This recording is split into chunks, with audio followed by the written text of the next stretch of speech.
Hey, what's going on, people? It's SGZ here from the SpartanGameZone, and in this video I'll be showing you the best legendary farming spot in Borderlands 3 that you can use to get a ton of level 57 legendaries, and it's a great farm for any occasion. You don't need an event to make it good, it's great all the time.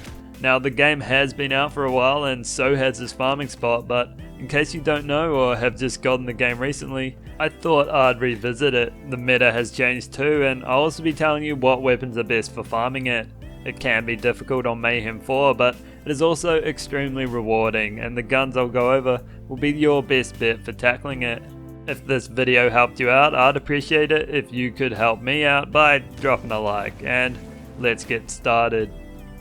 So the place you want to be farming is the Slaughter Shaft. It is the most rewarding of all the Circle of Slaughters, and with the large number of badass enemies comes a large number of legendaries, as you can see me going through here. I'm also thinking that we could see an event coming up that increases the drop rates in Circle of Slaughters, and that'd make this next level. There's no dedicated drops here either, other than Titan at the end, who drops the Shredder Fire, Tina's Grenade mod, and the Butcher. That means you'll have an assortment of unique goodies to go through when you're all done, and weapons will drop here way more than anything else. Now, I did rate it at number 2 of the top 5 legendary farms in the game, but the Slaughter Shaft rewards you the more you farm it. Unlike with boss farms like Graveward, you don't need to save and quit to do it again, just start a new round. You can get an endless amount of legendaries, and if you farm with others, it's even better, especially with the co-op event that is currently running. But how do you get there? To get to the Slaughter Shaft for the first time, you need to go to Conrad's Hold. You'll find a travel point located here on the map, about halfway through. Once you're there, just teleport on through and you'll be in the Slaughter Shaft. But once you're here, you're going to need some good weapons to deal with the crowd. One great weapon for the Slaughter Shaft is the Brainstormer, as it's good for crowd control, and the Slaughter Shaft has a large number of enemies in a very tight space. It has an increased chance to drop from Kaleidoscope Ball, who you fight at the very end of Skywell 27. The Brainstormer always comes in electric, which is fine and means it'll strip shields incredibly fast, but where it truly shines is with its effect that helps it grow stronger the more enemies there are in close proximity. The effect in question causes electricity to zap any enemies that are near the one you're shooting at. You can have up to 4 links at one time, which is easy to achieve in the Slaughter Shaft, and each link will up the damage of the gun quite dramatically. One-on-one it's a little lacking, but if you want a weapon that deals high damage to multiple enemies per shot, then this is one for you. The Hyper Focus is another great gun that finds a home in the Slaughter Shaft. You can get one the quickest by defeating the Power Troopers, who you fight around in this area of Atlas HQ. The Hyper Focus fires a single projectile that splits off into an extra 2 when impacting your target.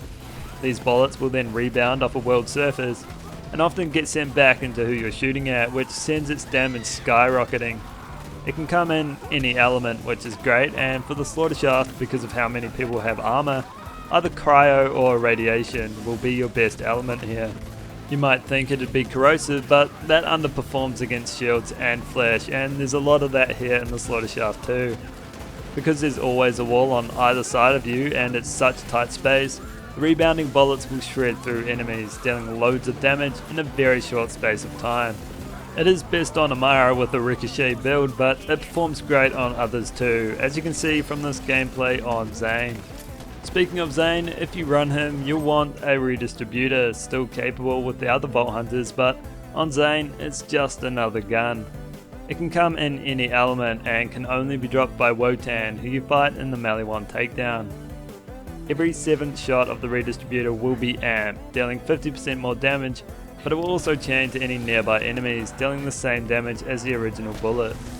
When Zane has his barrier active, he also fires amp shots, and because every amp shot of the Redistributor chains, every bullet will chain, although the 7th will still be the only one receiving the damage bonus. With Zane and all those chains, the Redistributor is like a train, crashing into your enemy's brains and causing them a lot of pain. It'll be all pleasure for you though, and the Slaughter Shaft can be easily soloed with one in your hand, which means a lot of easy legendaries. Moving on to another shotgun, and there's a lot of them here, no apologies from me though, they're just the best at handling crowds. This one is the Recursion, which can come in any element and has an increased chance to drop from General Tron, who you find in this area of Desolation's Edge. The Recursion is great in the Slaughter Shaft because, much like the Brainstormer, it comes into its own when more enemies are about. The Recursion fires a single powerful disc that ricochets off your opponents and into others. It can ricochet multiple times and deals increasingly higher damage the more it does so. In the Slaughter Shaft and in similar situations, it's an absolute tank. It does need to be charged before firing, and it can take a little time adjusting to how it works, but it's a beast, no two ways about it. It shoots slowly as well, which means accuracy is important, but its damage is more than enough to make up for that. You can easily defeat a crowd of enemies when you've only shot at one. If I had to pick a DLC 2 gun that'd be best for running the Slaughter Shaft, it's hard to go past the Anarchy, which can be dropped from any suitable loot source in the DLC. The Anarchy gets exponentially stronger the more people you kill or the more you empty the mag. Whenever you do so, the Anarchy gains 30% more damage, and you can stack it up to 10 times. You can stack up while you're in there or before you go in, and it definitely feels like you're running the Slaughter Shaft on easy mode when you've got it at max stacks. The damage it deals is crazy, and it shouldn't take you more than a few shots to render your opponent obsolete. And I have to mention the lob, it's just too powerful not to. It has an increased chance to drop from Grave Ward, and I don't think anyone would argue when I say it's pretty much the best gun in the game, although the Anarchy does trump it at max stacks. It did receive a change to how it works last week. I say change because it wasn't a nerf, it was kind of a buff depending on who you ask. Rather than firing 3 projectiles in a burst pattern, it fires 1 but at a higher fire rate. It's still as deadly as ever, and with it, or any of the guns I've mentioned, you'll be mastering the Slaughter Shaft in no time and be rolling in legendaries. And hopefully with the introduction of Mayhem 2.0 later this month, you can use this guy to be rolling in legendaries then too. And also I want to know which one of you thinks there'll be an Easter event starting this Thursday. There was one for Valentine, none for Christmas, one for Halloween, so it's going to be interesting. But anyway guys, I hope you enjoyed this video. I hope it helped you out, and if it did, consider dropping a like or subscribing, and I'll catch you in the next one.